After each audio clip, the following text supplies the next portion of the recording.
Next, the word fell from Marcus Webb's lips like a verdict.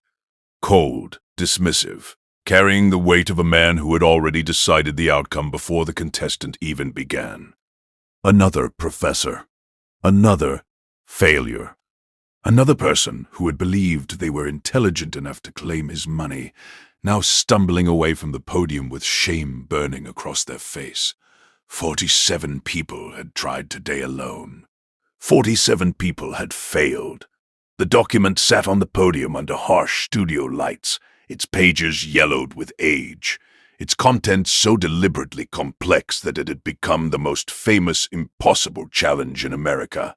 17 languages. Archaic legal terminology. Mathematical equations embedded in the text. References to obscure historical events that required specialized knowledge to even pronounce correctly. I will pay you $2 million if you read this document. Had been running for 8 months. No one had ever made it past page 3. Marcus Webb, billionaire, tech mogul, and by most accounts the most arrogant man alive, sat in his leather chair like a king observing peasants attempting to storm his castle. His silver hair was perfectly styled. His tailored suit cost more than most of the contestants made in a year. His expression held the permanent smirk of someone who had never been proven wrong. Who's next? His voice carried through the studio, amplified by microphones that captured every syllable for the millions watching at home. Surely someone in this country can read 30 pages out loud. Is that really too much to ask? The line of contestants shuffled nervously. At the very back, almost invisible in the shadows, stood a girl who didn't belong there. She was 16 years old, black, wearing clothes that had clearly been purchased second-hand. A faded yellow dress that didn't quite fit right, shoes with soles worn thin from walking. Her hair was pulled back in simple braids. She carried no briefcase, no credentials, no air of academic accomplishment. She carried only a memory, and a promise she had made to her dying mother 3 years ago. You. The producer pointed at the next person in line, a Harvard law professor who had been preparing for this moment for 6 months. You're up. The professor approached the podium with visible confidence. He had studied the document's rumored contents. He had practiced archaic pronunciations. He had memorized legal terminology from 3 centuries of case law. He made it to page 2 before stumbling on a phrase in medieval French that had been deliberately inserted to destroy rhythm and confidence. "Thank you for playing," Marcus said. The same words he had spoken 47 times today. Next. The professor walked away, his academic reputation in tatters. And still, the girl in the yellow dress waited. "Stop right here. I need you to subscribe to this channel immediately. Not in a minute. Not when the story gets more interesting. Right now.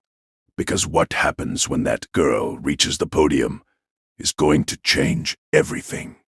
She's not what anyone expects. She's not here for the money, and the document she's about to read contains secrets that Marcus Webb has spent 30 years trying to bury. Subscribe, turn on notifications, and drop a comment telling me, what do you think is in that document? I want to hear your predictions, because I promise you, the truth is more shocking than anything you're imagining." The line dwindled. Professors, lawyers, linguists, a former diplomat who spoke 11 languages, a child prodigy who had graduated from MIT at 14. All of them failed. All of them walked away humiliated. The studio audience grew restless. The television viewers at home began changing channels. Another day of Marcus Webb's impossible challenge. Another day of watching smart people crumble. And then there was only one person left. The girl in the yellow dress. The producer looked at her with obvious disdain. Name, Amara Johnson. Age, 16. Education, Jefferson High School. I'm a junior. The producer snorted. This isn't a field trip, sweetheart. The challenge has defeated PhDs. You need to leave. The rules say anyone can try. Amara's voice was quiet, but steady. Anyone who can stand at that podium can attempt to read. Those are the rules. The rules are meant for let her try. The voice came from Marcus Webb himself. Everyone turned to look at him. His expression had shifted, still arrogant, but now tinged with something else.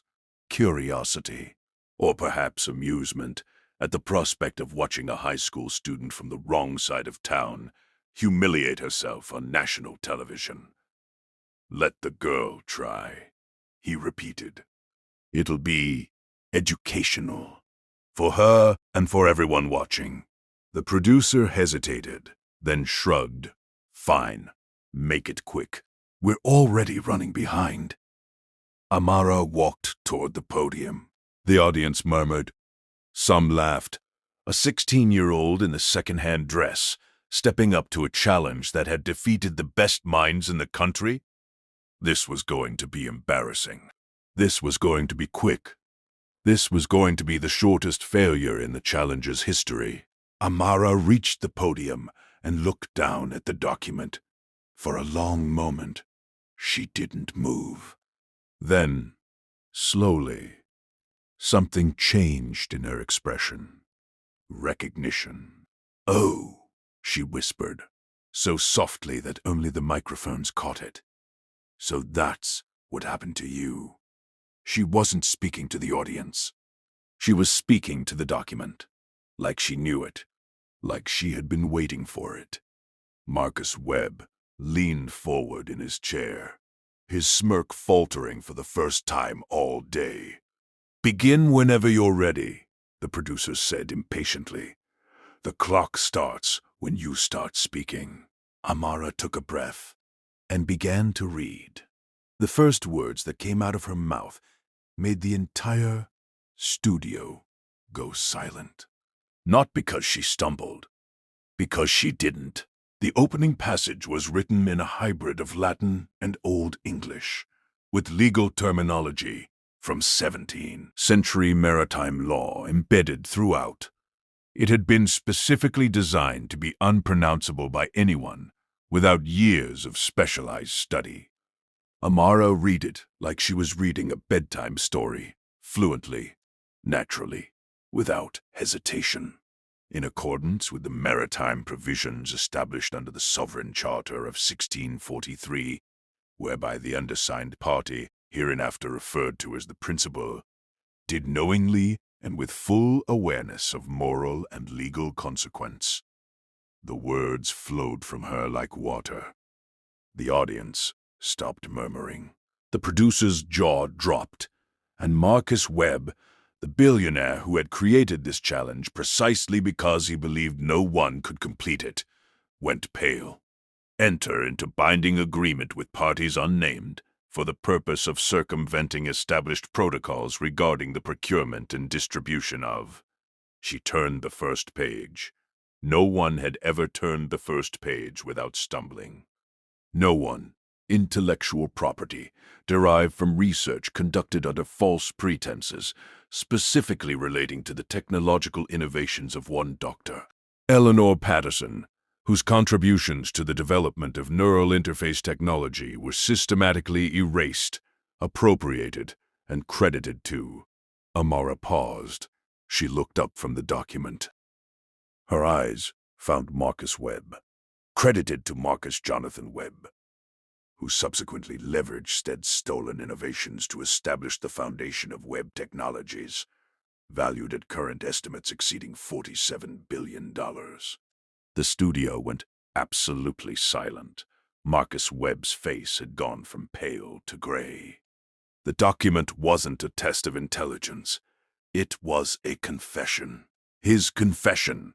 And this 16-year-old girl from the wrong side of town was reading it out loud on national television. Continue, the producer said, his voice strangled. You have to continue without stopping. That's the rule. Amara looked at him, then at Marcus, then back at the document. She smiled and kept reading, like this video right now. I'm serious. What you're witnessing is a billionaire's darkest secrets being exposed by a girl he thought was nobody. Every word she reads is another nail in his coffin. Every page she turns reveals another crime he committed. Like it. Share it with everyone you know. And drop a comment. Do you think Marcus knew she could read it? Or is this something else entirely? Because we're just getting started. And the secrets in that document go deeper than stolen technology. So much deeper. Page after page. Amara read without stopping, without stumbling, without showing any sign of the confusion that had defeated everyone before her. The document wove through 17 languages, and she navigated each transition seamlessly, from Latin to French, from German to Mandarin, from Arabic to ancient Greek. The mathematical equations embedded in the text were solved aloud as she reached them, the solutions integrated into her reading as naturally as punctuation. But it was the content that devastated the room.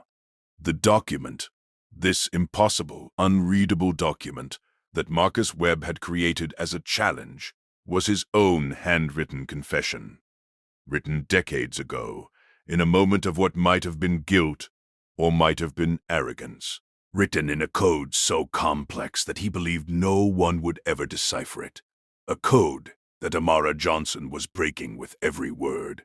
The elimination of Dr. Patterson's research partner, Dr.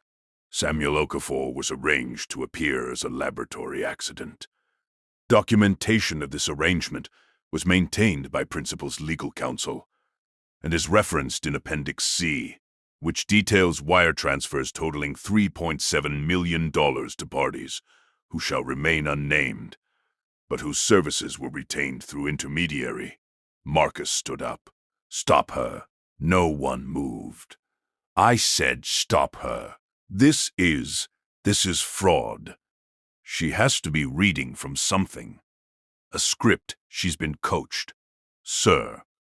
The producer's voice was shaking. She's reading the document.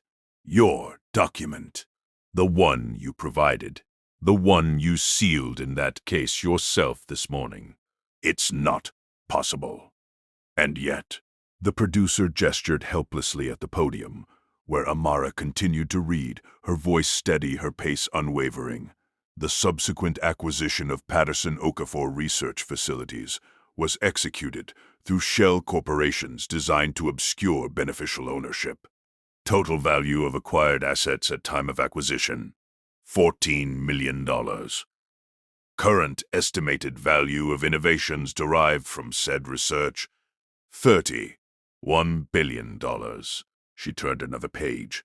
Additionally, the principal acknowledges the following incidents of corporate malfeasance, listed in chronological order. Marcus Webb did something he had never done in his entire public life. He ran. He bolted from his chair, sprinted toward the exit, and disappeared through the studio doors before security could even process what was happening. But the cameras were still rolling, and Amara was still reading. First incident: the wrongful termination and subsequent blacklisting of whistleblower Jennifer Morrison, who attempted to report safety violations in the Webb Technologies manufacturing facility in 2003. Miss Morrison's allegations, which have been verified through internal documentation retained by Principal, included evidence of the studio audience sat froze. The millions watching at home couldn't look away. And in the control room, the director made a decision that would change everything. He kept the cameras on. Let her finish, he said. Whatever this is, let her finish. Subscribe right now if you want to see how this ends. Because Amara isn't just reading a confession. She's dismantling an empire in real time. She's exposing crimes that span decades. And she's doing it with a calm, steady voice that says she's known about this, all of it, for a very, very long time. Subscribe, turn on notifications, and tell me in the comments, how do you think Amara knows this document so well? The answer is coming, and it's going to break your heart. The police arrived 17 minutes into Amara's reading, not to arrest her, to listen. Word had spread through channels that moved faster than official broadcasts. Detectives who had spent years investigating web technologies. Journalists who had been threatened into silence. Victims who had never gotten justice. All of them were suddenly paying attention to a 16-year-old girl reading a document on live television. Amara kept reading. She had reached page 12 now, further than anyone had ever gotten, further than Marcus Webb had ever imagined anyone could get. Her voice hadn't wavered once. Her pronunciation remained perfect. Her understanding of the complex, interwoven content was evident in the subtle emphasis she placed on crucial phrases. She wasn't just reading the document, she was interpreting it. The decision to relocate the experimental trials to unregulated facilities in Southeast Asia was made with full knowledge that such relocation would result in the circumvention of safety protocols established by the FDA. Documentation of adverse outcomes from these trials, including 17 fatalities and 43 cases of permanent neurological damage, was systematically destroyed. However, Principal maintained personal copies of said documentation, which are included as Appendix H of this confession. The audience gasped. 17 fatalities, 43 cases of permanent damage, all covered up, all buried, all part of the foundation upon which Marcus Webb had built his billions. Victims of the Southeast Asian trials were compensated through intermediaries at a rate of $20,000 per family, with compensation contingent upon signing non-disclosure agreements that included provisions for legal action against any party that revealed the circumstances of their injury or death. A woman in the audience began to cry. Amara looked up for just a moment. Their eyes met, and then Amara continued reading, her voice carrying the weight of the woman's tears, the gravity of the crimes she was exposing.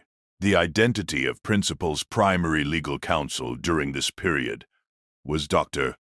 Patricia Okafor Webb, daughter of the late Dr. Samuel Okafor, whose death had been arranged by Principal some years prior.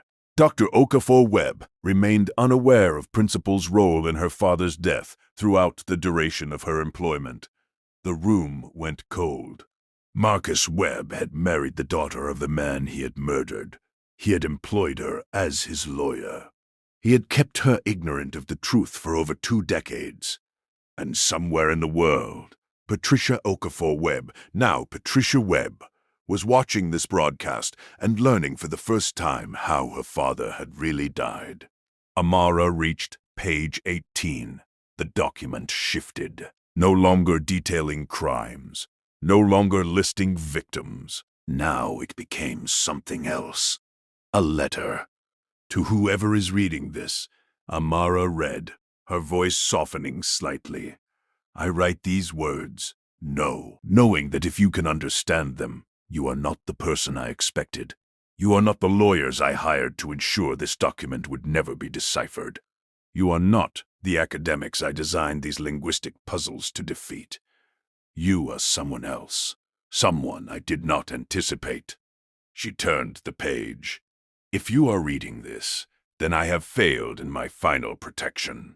The code I created, woven from languages I spent years learning, mathematical concepts I developed specifically for this encryption, legal terminology that exists in no single reference, was meant to be unbreakable. If you have broken it, then you are either a genius beyond any I have encountered, or you have a personal connection to the content that transcends mere intelligence. Amara's hands trembled slightly, just slightly, but she kept reading. I constructed this challenge not as entertainment, but as insurance. I believed that by hiding my confession in plain sight, by daring the world to read it while knowing they could not, I could satisfy whatever remained of my conscience without facing actual consequence. I could say that I had confessed while knowing the confession would never be understood. Her voice hardened. I was a coward. I remain a coward. And if you are reading this, then my cowardice has finally caught up with me. She looked up. The cameras zoomed in on her face. There's more, she said quietly. He wrote more. But this next part. She paused. This next part is about me. Drop everything and comment right now. Because what Amara is about to reveal will explain everything. Why she can read this document. Why she came here today. Why Marcus Webb's impossible challenge was never really impossible for her. Comment your theories. What do you think the connection is? How does this girl know what no one else could know? And if you're not subscribed yet, you're about to miss the moment that changes everything. Subscribe now. Do it before you keep reading. Amara turned to page 22. The section was titled The Patterson Legacy. I knew Eleanor Patterson before I stole from her, she read. We were colleagues, friends, she believed. She trusted me with her research because she trusted me with her heart. When she told me she was pregnant, I saw an opportunity. A child would distract her. A child would give me time to duplicate her work, to establish my own patents, to build the foundation she should have built. The room was absolutely silent. Eleanor died in childbirth. Complications that could have been prevented if she had received proper medical care. But proper medical care would have required her to take time away from the laboratory. And I needed her in the laboratory. I needed her working. I needed her distracted by my false friendship while I completed my theft. Amara's voice cracked. Just slightly, but she continued. The child survived. A daughter. Eleanor had named her before dying. Amara. It means grace in several languages. Fitting, I suppose, for a child born from tragedy. The child was taken by Eleanor's sister, raised in circumstances I never bothered to investigate. I told myself she was nothing to me. I told myself the theft I had committed had nothing to do with her. Tears were streaming down Amara's face now. But she didn't stop. I was wrong. The child was everything. She was the proof of what I had done. The living reminder that my billions were built on the brilliance of a woman I had betrayed. And so I created this document, this confession, this impossible puzzle, knowing that the only person who could ever truly understand it would be someone who carried Eleanor's blood. Someone who had inherited not just her features, but her extraordinary capacity for pattern recognition, for linguistic acquisition, for the kind of genius that I could only steal, never replicate. She set down the page. He knew, she said, speaking directly to the camera now. He knew that if anyone could read this document, it would be someone like my mother, someone like me. She picked up the next page. He just didn't believe we would ever find it. The final pages of the document contained instructions, legal instructions. In the event that this document is successfully read in its entirety, Amara read, the reader is hereby designated as the sole beneficiary of the Patterson Trust, an irrevocable financial instrument established in 1997 and valued at current estimates exceeding $800 million. Said trust was created using funds derived from the initial theft of Patterson research, held in escrow pending the identification of Eleanor Patterson's rightful heir. The audience erupted. $800 million. Not $2 million. $800 million. Additionally, the reader is designated as the sole owner of all patents currently held by Webb Technologies, that can be traced to Eleanor Patterson's original research.